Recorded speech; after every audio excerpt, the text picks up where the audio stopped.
సప్త శనివారాల వ్రతం ఎలా చేయాలి అని చాలా మందికి తెలిసే ఉంటుంది. తెలియని వాళ్ళకైనా బుక్ ఉంటుంది కదా, బుక్ చదివితే ఈజీగా తెలిసిపోతుంది.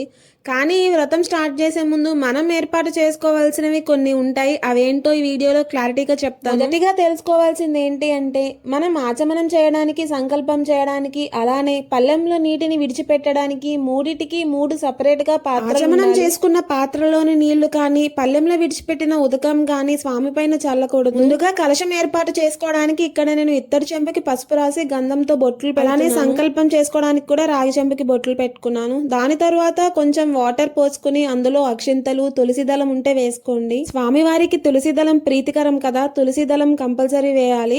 పసుపు, కుంకుమ, అక్షింతలు, కొంచెంతో పాటు ఒక పుష్పం కూడా వేసుకుంటున్నాను. వాటర్ హాఫ్ తీసుకోండి, ఫుల్ గా తీసుకుంటే మళ్ళీ అది వలిగిపోతాయి మనం పైన కొబ్బరికాయ తర్వాత. స్వామివారికి ఆసనం ఏర్పాటు చేయడానికి మీ దగ్గర చెక్క పీటలు ఉంటే చక్కగా పసుపు రాసి బొట్టులు పెట్టుకోండి. లేదు అంటే మీ దగ్గర ఏ పీటలు ఉంటే అవే పెట్టుకోండి. ఆ పీఠం పైన పసుపు రంగు వస్త్రాన్ని మీ దగ్గర ఉంది అని అంటే 7 శనివారాలు మార్చి పెట్టొచ్చు. లేదు అంటే అదే వస్త్రాన్ని వచ్చే వారం కూడా వాష్ చేసి మళ్ళీ యూజ్ చేసి. పీఠం పైన ఫోటో ఏర్పాటు చేసిన తర్వాత తులసి మాల అవన్నీ వేయాలి అనుకుంటే కరెక్ట్ గా ఇప్పుడే వేసుకోండి. తర్వాత మళ్ళీ మీరు అది కదిలించాలి అంటే కలశం పెడతాం కాబట్టి మళ్ళీ కలశం కదిలే అవకాశం ఉంటుంది. పీఠం కుడివైపు ఇక్కడ తమలపాకు పెట్టి కొంచెం బియ్యం, వాటితో పాటు పసుపు, కుంకుమ, గంధం అవి వేసి ముందే రెడీ చేసి పెట్టుకున్నాం కదా, చెంబులో వాటర్ అవన్నీ పోసుకుని దాన్ని కూడా పెడతాం. కలశ స్థాపన చేసేటప్పుడు మామిడాకులు పెడుతూ ఉంటారు కదా, మామిడాకులు లేనప్పుడు మీరు తమలపాకులు కూడా పెట్టి, ఏదైనా ఒక వస్తువు లేదు అని అంటే అది 10 సార్లు లేదు లేదు లేదు అని ఆలోచించకుండా ఉన్న వాటితో సర్దుకోండి. నేను కూడా సమయానికి మామిడాకులు లేకపోతే తమలపాకులే పెట్టి కలశం పెట్టిన పక్కనే ఇంకొక తమలపాకు వేసి కొంచెం బియ్యం, పసుపు, కుంకుమ, అక్షంతులు వేస్తున్నాను. ఎందుకు అంటే నా దగ్గర చిన్నది వెంకటేశ్వర స్వామి విగ్రహం ఉంది.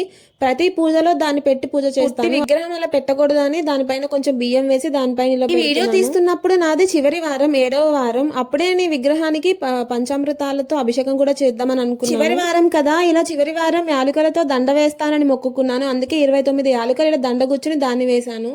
ముందే చెప్పాను కదా, నీట్ గా వేసుకోవాలి. తర్వాత మనం కొంచెం కదుపుదామని చూసినా మొత్తం ఆ కలశం అంతా కదులుతుంది. ఇవన్నీ రెడీ చేసుకున్న తర్వాత ఏ పూజ వ్రతం దేనికైనా ముందు విఘ్నేశ్వరుని పూజ కంపల్సరీ కదా. పసుపుతో గౌరీదేవిని, వినాయకుడిని రెడీ చేసి పెట్టుకోండి. తర్వాత ఉదయం పూజ అయితే ఇలా ప్రమిదలు పెడతాం కదా, 7 ప్రమిదలు. ముందే తమలపాకు పెట్టేసి ఇలా బొట్లన్నీ పెట్టుకొని నీట్ గా పెట్టేసుకోండి. తర్వాత పూజ మధ్యలో ఇవన్నీ మీకు మళ్ళీ అటు ఇటు అవుతూ ఉంటాయి.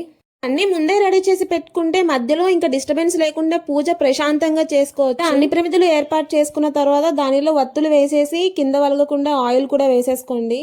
తరువాత కలశ స్థాపన కోసం కొబ్బరికాయ నీట్ గా కడుక్కొని పసుపు రాసి ఇలా నామాలతో బొట్లు పెట్టుకున్నాను. తర్వాత బ్లౌజ్ పీస్ తీసుకుని ఇలా ఫోల్డ్ చేసి ఇవన్నీ రెడీ చేసుకున్న తర్వాత అఖండ దీపం కోసం ఇలా తమలపాకు పెట్టి కొంచెం బియ్యం వేస్తున్నాను. దానిపైన కూడా పెద్దవి 2 మట్టి ప్రమిదలు. మనకి సాయంత్రం వరకు ఆ దీపం కొండెక్కకూడదు కాబట్టి కొంచెం పెద్దవే తీసుకోండి. పెరిగా ఏంటి అంటే కొంచెం పత్తి తీసుకొని దాన్నే వస్త్రం యజ్ఞోపవీతంగా చేసుకుని పెట్టుకోండి. యజ్ఞోపవీతం మనం మామూలుగా చేస్తూ ఉంటాం కదా వినాయకుడి పూజ అప్పుడు, అలానే చేసుకోండి. వస్త్రం ఏంటి అని అంటే మీరు ఏ వస్త్రం సమర్పించకపోతే పత్తిని కొంచెం గుండ్రంగా తీసి దానికి గంధం పెట్టి బొట్టు పెట్టుకుని రెడీగా ఉంచుకోండి. ముందే అన్ని రెడీ చేసి పెట్టుకుంటే ఏంటి అంటే సమయం వృధా అవ్వదు. అలానే పూజ చేసేటప్పుడు మధ్యలో ఆటంకం రాకుండా, మధ్యలో గ్యాప్ రాకుండా ఇంకా పూజను కంటిన్యూ చేస్తూ ఉండొచ్చు. అది చేయాలి ఇది చేయాలి అని లేకుండా. సప్త శనివారాల వ్రతం చేస్తున్నప్పుడు నేను కొన్ని మిస్ అయ్యాను. అవి మీరు మిస్ అవ్వకూడదని ముందే చెప్తున్నాను. That's it for video and follow for more.